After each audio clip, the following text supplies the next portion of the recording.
G'day punters, welcome to the mailbag previewing a fat meeting at Flemington and a solid meeting at Rosehill where it was meant to be at Hawkesbury, but with the corona COVID regulations, finds itself back at Rosehill. Rosehill raced a bit sus, Peter, through the carnival. Then they had a midweek there recently. There's got to be some concerns as to how Rosehill plays. Flemington, however, it's good to be back at Victoria's premier racetrack where the racing is probably at its fairest. We're going to start Flemington, Peter, race number 2. Horse I want to speak about here is number 14, Part-Time Lover, Ellison Zara and D Stackhouse. Part-Time Lover's been in okay races and often not suited. I thought the Claris Cliffs race last week was run at a good tempo. Claris Cliffs sat 3 wide, no cover. Most of the horses in the race, in the finish, were on pace. Yep. It wasn't. It was 7th of 10 in run. J Car off. So this horse had D Oliver when it raced at Moonee Valley. Then it had Alana Kelly. Then it had J Car. Now it gets Stackhouse drawn inside again. There was drawn barrier 1 last week. Maybe they sort of try and use the barrier a little bit more here. It was held up several times. So I think they'll try and be a bit more positive, sort of sit just better than midfield here. Yep. I think it's going to run a big race. $21 each way is good odds, in my opinion. Let's head to race 3. Sure. Pistol, my man. Race 3. Oh, this is a deep race. Now, the market has got, as you'll see on your screen, but I'm going to look on mine at the same time. Run to Perfection, very hard horse to profile. It's taken up a large amount of the market. It's currently just favourite, but it is $6 a field.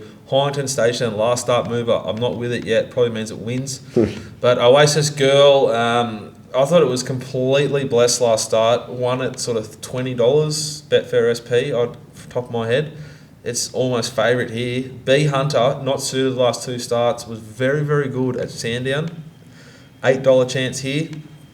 Fundraiser, not a big rap for it. Open-minded, 0 form out of its win at Sandown, where it was absolutely friendless on the fair. As you probably remember, because we were on the fucking thing that it ran second, that it beat at 12s, which started favourite. Yep. Which is called Maninga, the male Maninga, and it didn't win. And didn't win again the next start. No. Yep. So I'm happy to pen it. Charlize, like a lot, $14 if it runs. Don't be losing on it. And Lotta Star will be 100s. It's a horse with some ability and could be winning. I think the horse to focus on, though, is B Hunter. And the other thing is number 3, Kuir Up. It was given an absolute barrier trial at Sandown. No intent, soft latent betting. Mad on pace bias day at Sandown, and it was last, snicked heavy, wide, motoring around the corner, covered more ground, long sustained run. It was a huge close versus the day. Very good versus the class. Ticks all boxes. You get $9 here. It's probably going to be back again. Yep. But it's going to have the entire Flemington straight to run on.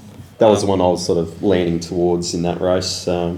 Yeah, so I'm happy to sort of at those prices be winning the same B, Hunter and Kuir Up. I think Kuir Up, it will be the best horse to come out of the race. Yeah, very promising. But B Hunter's like at top, quick backup, dynamic little profile. Yep. And we'll quickly, Peter, if you don't mind, touch on race 5. Let's have a quick look at race 5 for the punters at home, where we've got the dominant favourite. Now, if it runs, very hard to beat. Not that keen to bet in the race. But if I had to, and if it's out, we go harder the win than the place. But if it's in, we just sort of nibble the win and get something to the place. Number 12, Excel Man. Only had 4 career starts. Been pretty well backed in most of them. Was very good first up at Sandown. Did okay last start, but not suited again. I think it's been crying out to get to Flemington.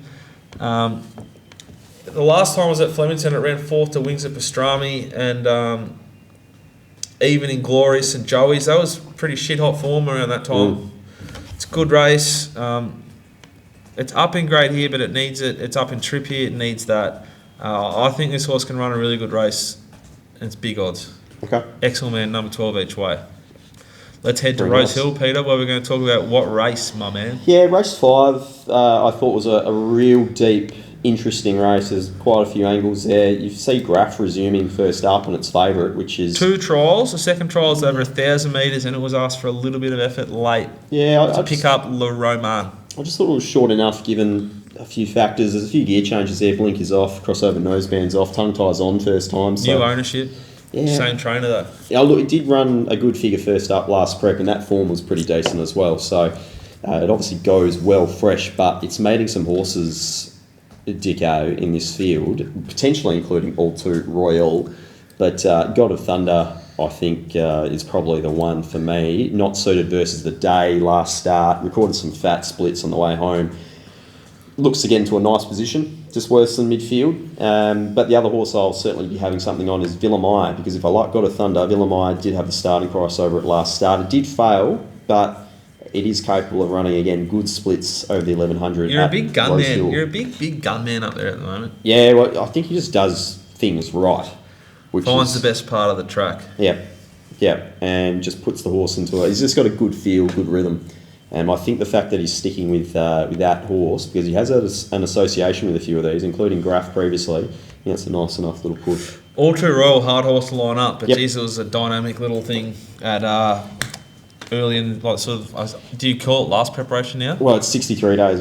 Yeah, so it was a better run than Bivouac in the Oakley Plate. Still goes really well fresh though. There's been a few times in his career it's had those sort of 68-a-day breaks. It's sat 3 wide the trip, I reckon, at Caulfield. Yep. And killed him. Yep. Scary horse. So if it lines up there, you'd certainly contemplate chopping it at least. Spending to win's another one I've got time for. Wasn't suited versus the day last start, but does have a pretty weak SP profile, and I'm just not exactly sure what the tactics will be from gate 12 as it stands. Which races are we heading to? Let's have a look at... Which race are we heading to next, Peter? We'll have a look at the Hawkesbury Cup at Rosehill. Race number, please, for the... Race 7. Race 7. More just because it's a funny little race in a way, because it doesn't look particularly strong. I think there's quite a few horses here. First up, won't be suited. They look like they're genuine stayers and just be having a run around. Oh, no. But... Amangiri's here. Yeah, Amangiri's here.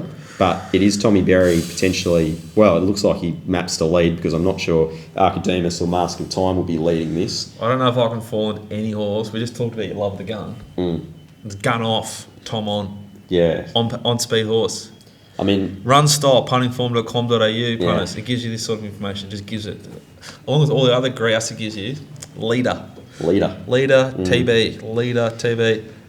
Mind you, third up last prep was at Moonee Valley, and it had D Dunn leading, which again, probably not his strong suit necessarily, but he just racked them and stacked them, and they ended up going incredibly quick on that occasion, and it just fell over the line. So, look, I know I backed it last start. For me, it would be a save. I'm going to fall into Manolo. Black Booker of mine. Real Manolo big splits. Blahnik. So, first up this preparation, not suited 1,000 metres down the straight behind your mate, Westy's best, Fabershino. Yep. Even, good late, follow. My notes. Next up, not suited, no intent. A diamond effort race, that's group form. Yep. They're running group times, this thing. This thing ran enormous consecutive closing splits with a blood nose. Yep. It's a beast. Not suited, good. Last start, not suited, no intent, back and wide. Had cover, but I think Seabrook and Sir Coney and Bams on Fire probably all sat first 4 in run. Closed beautifully with some lovely closing sectionals. Relative gain, Peter, which you talked about to me during the week, which you can get again on your puntingform.com.au. Love a bit of RG. Oh, you love a bit of RG. I'm not a huge RG man, but Pete makes a pretty good case for the RG. If you don't know what we're talking about, head to puntingform.com.au and look it up. But yeah, it was very, very good. I would have backed it anywhere it went. Yep. I like it going to Rosehill. It went to Rosehill 3 or 4 preparations ago.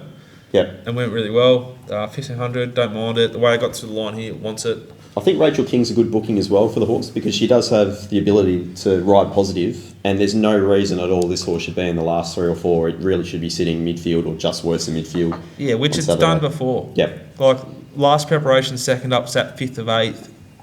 Then 6th of 9, and then 6th of 12. Yep. And then the last start, it seemed where it led. Yeah. It's got speed. I think it's a positive jockey switch. I think it's a positive state switch. Yep. I like this setup. It's just probably a question of, is the price at the moment the right price to be taking? It looks like a tricky value race, so to speak. But no matter what, I'll be backing it. Ideally, on the day, we get a little bit of a better price. Because currently, what is it? It's $8. Pretty sharp at the moment, isn't it? Is it 8? Yeah, about that price. So what price do you think it starts? I'd like to think with the Victorian side to it, a lot of the Sydney siders, the punters up there, will take it on. So I suspect we might bet closer to 10. $8.50 now. Yeah. You can get. I'd suggest having half on now. Yeah, that's fair. Just for your mental health. Yeah. All right. Well, so that's your value bet in Sydney. Your best bets are those two in the other race? God of Thunder and... Yeah, I mean, look, my best is probably... It's pretty difficult to... I usually like laying horses, throwing out horses that are short in the market to lay. There's no real shorties up there at Hawkesbury there. I'm still calling it Hawkesbury just because rugby league country can't get some stuff right. But race 4, In Her Time, has obviously the class, so to speak, over that field. But I think lay? Yeah, I want to take it on with Moss Troop and Bangkok. I think that little Dutch bet is my best play of the day. Best value, as you said, we'll be playing a couple, but I think Manolo Blahnik at the moment is probably one of those races. The other one that I did like was Bandersnatch and Rule the World first up. I think both those horses sitting on speed, double figure price for both. I think that's good value as well at the moment. So it's playing a few angles there. It's a pretty deep card at Rosehill, but I think for the most part, just be looking to try and find that bit of value around the double figure mark. Cool. I want to lay Flemington race 6, number 2, Royal Crown. I think it was blessed in run last start. I don't think it gets every possible here like it did last start.